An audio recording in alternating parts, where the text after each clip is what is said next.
Hey everybody, Matt Sublett here. We're going to do a deck profile of this Invoker deck, and then after that we're going to Universal. Oh yeah. So we're a little more excited about one of those things, but let's get into this deck profile. Now, yes, it's Invoker. I got top 4 at the Miami release tournament, the Supreme Rivalry one, with Invoker. And anyone who's watched the PPG channel has seen a lot of Invoker deck profiles. Anyone who's watched my deck profiles, you see nothing but Invoker. And so I'm gonna make an assumption at this point that you know what these cards do. It is also set 9, like a year and a half old.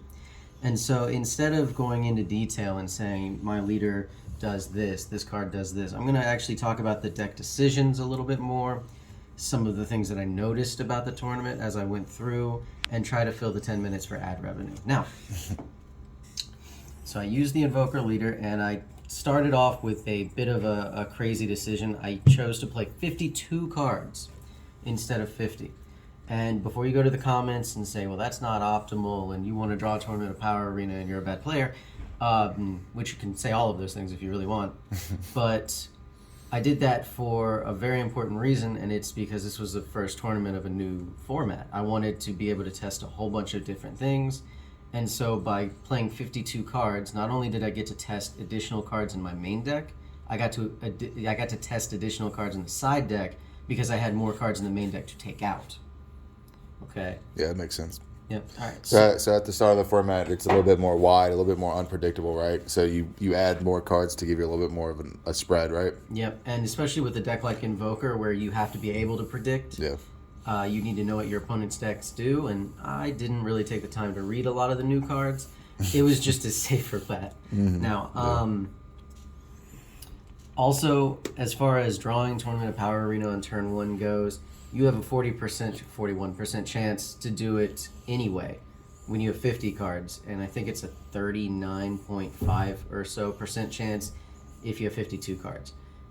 Statistics mean nothing to the individual, and you're not going to notice a 1.5% difference over the course of the 10, 12 games that I played yesterday. No. It's just not going to show itself. I either will draw it or I won't draw it. It's kind of that simple. All right, so starting off, I wanted to kind of diversify the Floodgate package. That's what I really wanted to test out, because with each format, the Floodgate is going to be the Floodgate, the turn ender, the thing that makes my opponent stop trying to beat me. That's the thing that is crucial to this deck, because every turn I buy gets me to turn 5, wins me the game.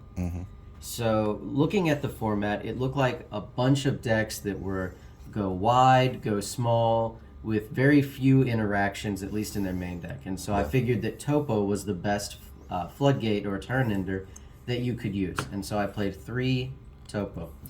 I was right. This was the best turn ender in the entire deck, in the entire main and side deck throughout the entire weekend. This card bought me more turns than any other card and is great. I'm going to keep it at 3 moving forward until people start making more hate for it. This format is very attacky. This format is very attacky. Off rip, this format feels way more aggressive than like the last 2 formats. It's weird. Yep. Yeah. And I also found that I just couldn't play Vegeta at all. I think I played one of the cards in my side deck that I'll show later today more than I played Vegeta. I think I played Vegeta in like 2 or 3 of the games. Like, there's just too much right now that kills Vegeta or goes too fast for Vegeta. And so Topo was a lot better on those turn 3s. And Topo has a tendency to eat a counterplay, which could then not stop my Rival Seeker, which is it's very, very nice. So yes, Topo was a great decision. And then I played 2 Violent Rays, because we all remember last format. Violent Rays was a great card. A lot of the decks now are like 15k, 19k for some reason. They all kind of sneak under Violent Rays as it is, and so I expected Topo to be more beneficial than Violent Rays. It was. I found myself siding out Violent Rays in most matches. And just so that while we're on it, here is the other new Floodgate card. This is the Pan Unison. This is the only new card in the entire deck. So it's got a +1 that doesn't matter. And it's got a -2 that says during your opponent's next turn, they can only attack 1 time with battle cards with an energy cost greater than their current energy. And so this card is really good against Red Broly. This card is really good against Dark Broly. This card is really good against last format decks. This format decks, everybody is swinging with 3 drops. And so unless I go first, this pan doesn't actually do much. If I do go first, this is like topoing them on my turn, which is usually just fine, but ultimately this card is not main deck worthy, and I found that out this weekend.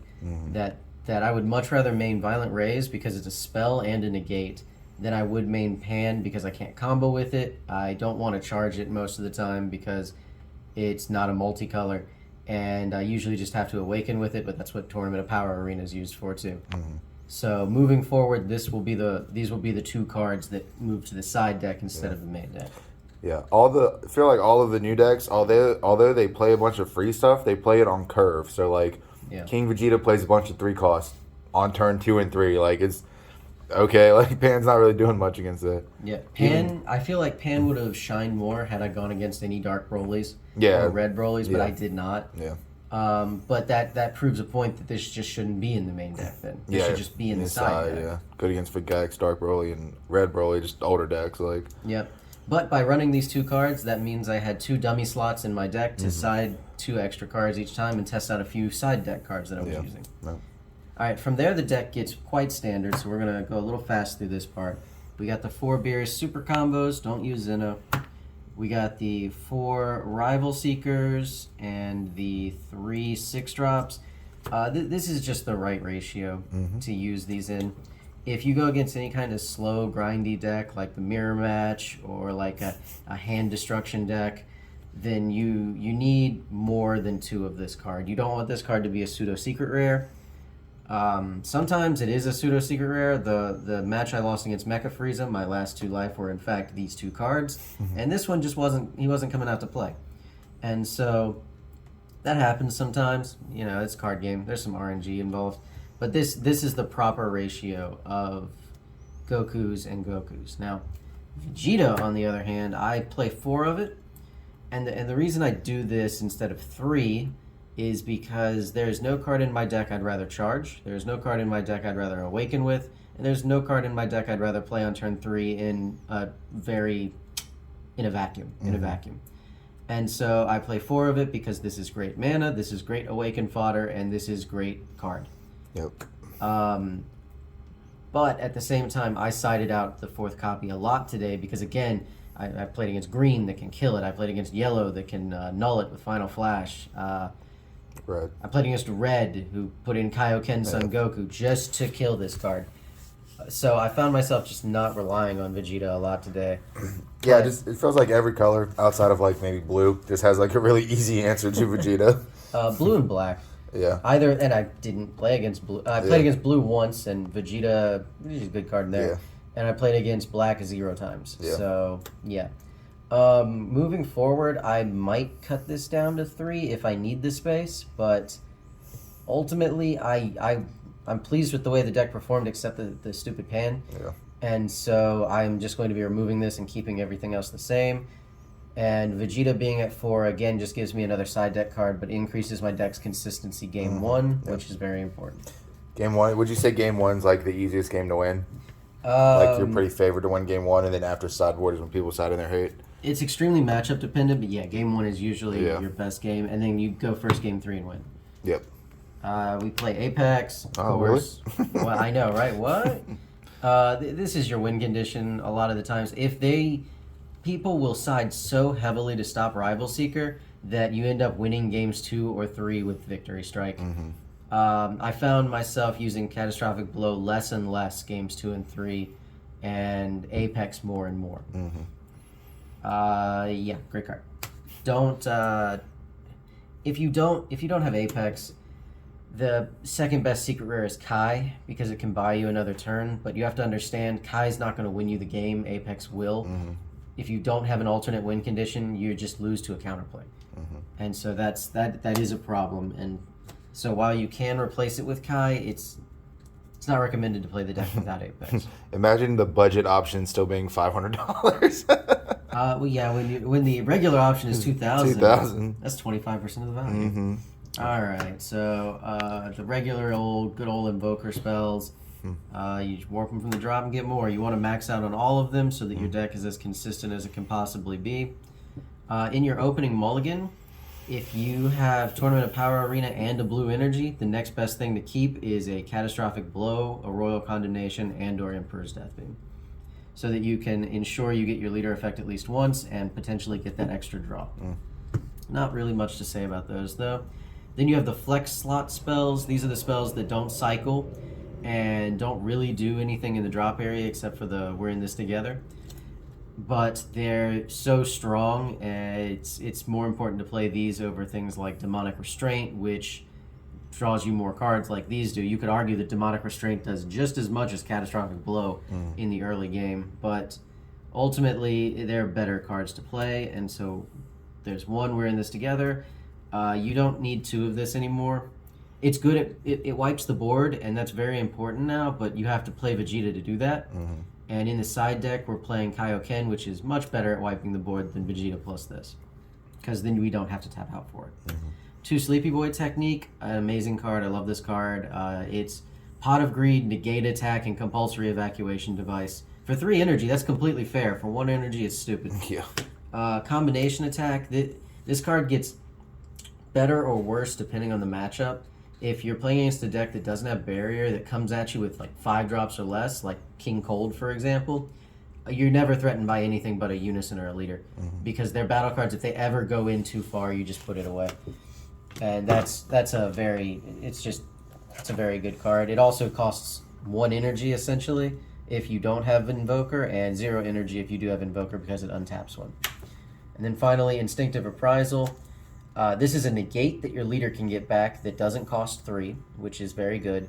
It clears little things like switching gears, or if your opponent summons one of their Raditz or Vegeta to their side of the board and then attacks instead of changing it up, looking with their leader effect, they just wanted to deck thin. You can negate the leader effect, the King Vegeta leader attack, and kill the 1-drop and just destroy their turn. This is just a good card. Alright, and then, of course, for Tournament of Power Arena, I saw it most games. Some games I didn't see it. In the mirror match, I didn't see it till turn 9, but luckily it doesn't matter. In the Mecha Frieza match, I didn't see it, and it hurt. And outside of that, I don't think it was too bad when I didn't see it, and when you do see it, you do see it. It is a different game when you do see this card, but it's a different game in the sense that you just win more. Yeah, you've been saying for a long time playing Invoker, you need to like when you play test, you need to remove this from the deck. It's like not literally, but like play without it because, like you said, it's only a 40% chance of opening. So more than likely you're not going to have it. So when you're play testing, go ahead and just take them out of the deck. That way you can get better at playing the deck unoptimized. And then when the deck is optimized, you'll just be even at a higher plane even still. So yep. That is a fact, yeah. Just take it out of your deck, draw it on like turn 3 or 4. Just, when you're testing, just put it on top of your deck on turn 3 to draw it. Yeah. Don't do that when you're playing in a tournament. That's called cheating in a tournament. That's called good testing in testing. Exactly. 4 Dimension Magic. Don't discard these with your leader effect. Never do that. These are not cards you discard with your leader's effect. You just take the hit instead of doing it, or you skip the cycle. While cycling is important, Dimension Magic is more important. And I see Invoker players a lot of the time, they'll not have any other spells to discard, so they'll use their leader effect to cycle this because they think drawing a card is important. Most of those cards aren't more important than having a Dimension Magic, and that's just a simple fact. And then 3 Sensu Bean, I don't care about playing 4 of this card. 3 is more than enough, honestly, and I would not bump it up to 4 because you can do cheeky things with this, but on those turns where you can do cheeky things with Sensu Bean, like you're winning that game anyway. And it's not critical to have 4 of this card. 3 of this card is great, especially when there's a bunch of 15k attackers coming in, but that doesn't stop your opponent. When you bean your leader to 20, they're like, okay, swing, combo 1 card. Now you either get rid of a 1-mana 10k win condition, or you take the hit. Bean doesn't stop the aggression. Your opponent will discard a card. They're like, I've got to kill you. And you're not going to attack me to kill me unless it's Victory Strike, and I'm dead anyway. So they'll discard that card to do that damage, and so Bean doesn't actually save you in a lot of situations. And so this is just in here as a turn 5 cheeky play, and I don't think that's deserving of 4 copies, because like the 6-drop, you don't need 4 of a card that you need on turn 5. Yep. All right. So for the side deck, I was testing out a whole bunch of different theories and cards. First thing, sure up the numbers on the floodgates. You saw I played 3 topo. If I was wrong, I could side into 3 of either of the other ones. Mm-hmm. But again, topo was the right call. So I sided in raise. I never once sided in the pan. I will only play 2 in the side deck moving forward. Mm-hmm. 2 Kaioken Son Goku. I played this card more than I played Vegeta this weekend. A lot of these decks, like King Vegeta, like King Cold, you clear their board with this, then awaken and look at their hand. They kind of lose. It's really crazy. Those decks don't have as significant draw power without their battle cards. And they certainly don't have a lot of aggression without those battle cards, because unlike King Piccolo, their stuff's not free. It costs 1 energy to do something, or it costs 3 energy if it's King Cold. Like, this card just shined. It didn't shine enough to go in the main deck. Maybe in best of 1 it would shine enough to go in the main deck, but yeah, I loved this card. Every time I played it, it felt like a great card. Would you consider maining this at all? In best of 1, yes. Okay. In best of 3, no. Okay. It doesn't. It's not as important in best of 3 because usually they can't answer Vegeta, and so I can play Vegeta and restabilize with that. Yeah. And then in games 2 and 3, when they can answer Vegeta, this is just better. Okay, that makes sense. Yeah. All right. 2 Cooler. I did this because the meta's too wide right now. I didn't know if I'd need an alternate win condition, or if I'd go against like Vegex playing a bunch of 1-drops, or if there were decks that relied on things that had 10k or less, or barrier or anything. So to be safe, I sided in 2 Coolers. I ended up playing this card for 5 energy against Rios because I had to combo with a Rival Seeker, a 6-drop, and a Victory Strike not to die. And so sometimes you just gotta draw Coolers, play it for 5 energy. Yep. That was something. I've never done that before, but it worked. 2 Beerus Balls. I figured green would be out there today, and Beerus Ball is the way you stop Charismatic Villain, and that's about it. Green has the new Cooler, and this new Cooler can't be stopped by this card. So if... It's the housekeeper. Yeah. We're good. No, ma'am. Thank you. Oh, man. So, anyway, yeah, Beerus Ball stops Charismatic Villain, but if they're using the new Cooler counterplay, it won't stop it. And so... Just keep going. All right. So, anyway. Yeah, Beerus Ball. I like this art is sick. I always love this SPR. Mm-hmm. All right, so then other cards I was testing out. 2 Crown of Retribution. This is good against Baby. I figured if I was winning and Legends was winning, I'd have to play against Legends. And so I sided this for him mostly. I put it in against him. I put it in against a Hand Destruction deck, a Cell Surge deck, and it ripped a Rosie out of their hand, and That's huge, man. That was huge. Something looks different about this one than all the other cards in your deck. Something looks odd. Oh, I hate the foil artwork. You don't like the foil? I have them. I just hate them. I think this card looks much better. All right. This is the promo one. This is the one that was $40. I just like him way better. I think he looks good. I hate that pastel looking. If you say so. In case Vegeta's important, but they can kill it. Yeah. That's what this card is for. This card is also good against if they kill my Topo. Yeah. Which they do sometimes. Or if I play Kaioken and they kill it without thinking, and I can change it into a Vegeta, essentially. Is this effect or battle or both? Yeah, I believe it's a skill. I don't know. It's removed from a battle area by a skill. Okay, I was going to say I've never read this card. So. Yeah, well, He's a blocker, right? He is a blocker. Yeah, he's an nice. Invoker, blocker. And at the end of the turn, he goes away, but you draw a card. And you have to have 3 or more energy, but again, It's Kaioken Yeah. that gets traded in for this card. Yeah. And so I love having this card because it allows me to play my game. It lets me look at my opponent's hand without fear of the fact that I might not have the spells that I need to survive if they killed my Vegeta. And so, a very, very good card. I didn't use it because I couldn't really find room to side it in often.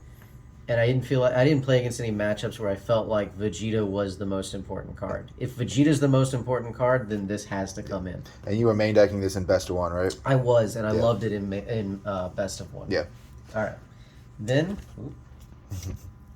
Then I side We Are Universe 7. This has two purposes. The first express purpose is that Giancarlo was playing hand destruction, and so I sided this against him. You're the worst. Yes, thank you. The other card is also for you. But the actual reason for this is it counters Crown of Retribution. So they'll play Crown, rip a Rival Seeker. If they're a slower deck, if they're a faster deck, they're going to take your topo, whatever. But if they're a slower deck, they're going to play Crown, rip your Rival Seeker, and hope that you don't have enough to win the game. This gets it back. This also Rhoda's a Yu-Gi-Oh tournament, searches your deck for a board wipe. That's pretty cool. Yeah. And it recycles Victory Strike if it gets critted or discarded early. Did you side this in against Legends? I did side this in against Legends, and then I charged it against him because my hand was 4 Rival Seekers. Okay. So it didn't matter. I sided in against the hand destruction deck, too. Yeah. I didn't get to play it this weekend, but I had it in case I needed it, which was good. Makes sense. Yep. And then, again, Giancarlo was playing hand destruction, so we're siding Debura Ritual at hand. So unnecessary. Well, I wanted to, one of in a side deck, I wanted to test this card out. I wanted to see how important this card was. And I also, like I told you in the car on the way here, I said if I play against Legends, I'll just tap 3 for this card and draw 2 cards. And guess what I did when I played the mirror match? I tapped 3 and drew 2 cards with this. Strong. Pretty good. And I did play against a hand destruction deck, and when this card gets discarded, you pay an energy, you play it, you draw 2 cards. Invoker doesn't have a bad match against hand destruction, but you might as well guarantee it, right? Yeah. And then, of course, I only ever side 14 real cards.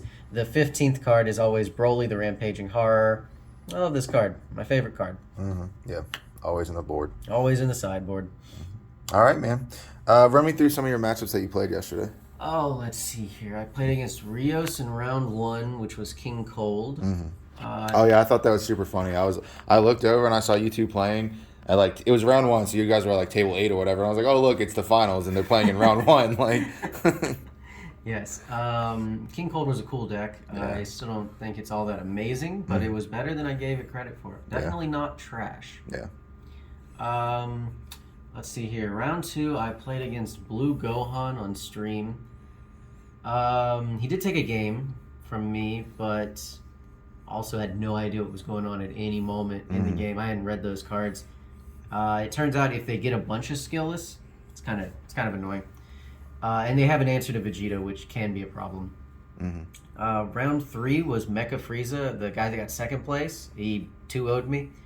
I did have terrible draws and everything, but still, he played it right. Yeah. And he beat me. So you said before Mecha Frieza is pretty easy, right? But then what changed in this matchup? I couldn't draw my 6-drop. Okay. So game 1, game 1 I did not see Tournament of Power Arena. I still almost won. I got to turn 4. He was about to pass, but then he thought about it and decided to attack 2 more times, threw a topo, and he was 5k bigger than me, I believe. So that was unfortunate. Game 2, I did see Arena. Game 2 went to 5 energy. Play Rival Seeker, don't have a 6-drop. Oh well. Like I said, 2 were in the life, so it happens. Yeah. Even if it's a good matchup for you still lose it. Right. And then round 4, I played against Cell Surge Hand Destruction, which is... It's freezy, right? It's so hard. Especially my opponent, he had no negates in the main deck. Yeah. Which just means your Victory Strike's going to get you. Yeah, so the deck plays no self-awakeners, you don't attack, it doesn't draw cards. And well, the 9-drop spell is a self-awakener, but you have only to plays draw 4, all 4 of them. Yeah. Yeah, so Victory Strike's coming down hard and fast. Also, every card that they discard generally is the multicolor spell that generates a new card. So it's so difficult. And when my leader awakens, I can just add 3 back and just nullify a Rosie and a half. Yeah. Invoker is absolutely the hardest deck to hand destruction. It's impossible. And then we cut to top 8. I got 4th seed overall. Legends got 5th seed, which means we had to play each other. Oh my god. That was a game, man. I looked over several times and I was like, oh my god. Yeah. In top 8, you have 90 minutes for a round.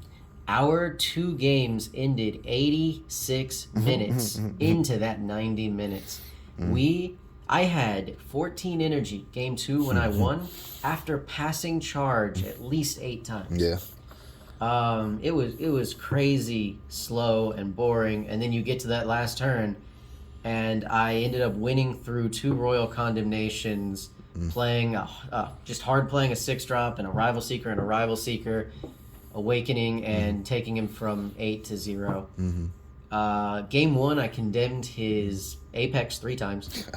3 times. 3 times. Yeah, that's well. Condemn puts it to the bottom, and Arena's like 3 to the bottom, 3 to the bottom. So you cycle through your deck very quickly. I don't recommend the mirror match. I really don't. Don't just avoid it if possible. Yeah, oh man, it destroyed my soul. Yeah. And then in top 4, I lost to Duval, King Vegeta. We went to game 3, but he was first seed, so he went first. So I lost game 1 because he was 1 turn too fast for me. I won game 2, but game 3, 1 turn too fast. It was kind of a repeat. It was close. I think he only won by like 10, 15K combo. It was actually 5? Okay. Because I did get a Dimension Magic off the leader, but I needed a 10K card, and I didn't get it. So would I have been able to win the next turn? No. No, yeah. No, but he had no cards at least, so I would have 3 energy at least. Yeah. This card was the MVP in that matchup. Clear the board, look at their hand, take their next play, and it slowed everything down. Now, moving forward, just one bit of a recommendation. There's a card called Clash of the Masked Warriors. That card is going in my side deck as a 2 of. I think it should go in all side decks as a 2 of because, and shout out to Pac-Man from the Hermit Style Discord because he mentioned this to us in the team talks and we kind of shrugged it off. Yeah. Because I didn't respect Unison's gaining a strike effect. Yeah. But a lot of Unisons now gain a strike effect. Yeah. They're double strikes, or the King Vegeta one is a triple strike. Yeah. So if they activate battle, give it triple strike, and they dunk their hand, you play Clash of the Masked Warriors, and you give your opponent a choice. They either remove a marker from the Unison, or you don't take strike damages. When they remove a marker, that triple strike falls off. Yeah. So it resets to its base power and everything, loses all effects. Yep. So it's like, would you like to do 1 damage? Yeah. Or no damage? Yeah. I think that card is very important moving forward if we continue to see decks where their Unison gains a strike to win, like the Mecha Freezes Vegeta, for example. Yeah. Yeah. And so that's a way you can interact with Unisons that is fairly new to the meta that I don't think a lot of people are going to play around yet. You'll get a game off it. Yep. Yeah. And especially if you're an Invoker player, that Unison's scary, and your opponent is so tempted to dump everything when it gets through.